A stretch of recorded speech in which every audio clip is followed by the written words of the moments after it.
Hey guys, it's Tony. Just letting you guys know, the weekly, I think there's like a 95% chance that it's gonna close bearish. Any chance that Bitcoin does recover this week, and any touches that it has at 48,700, I am gonna be starting my short position. I don't think if it goes to 48.7, I will be shorting.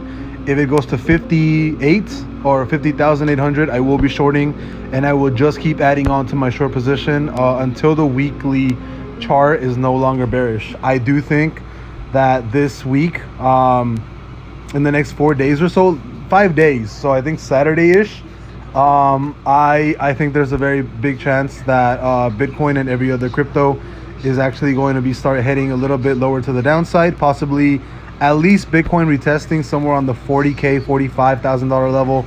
But like I said, I am only going to be shorting if we see another jump up to 48.7, possibly, and anything above that, I'm going to just be martingaling it. So if I have, for example, a $1 short, if it goes to 50,800, I'll open a $2 short. If it goes to 55,000, I'll open a $4 short, etc., etc., etc. I think the probability of the week closing bearish, and just from historical movement, is just too high.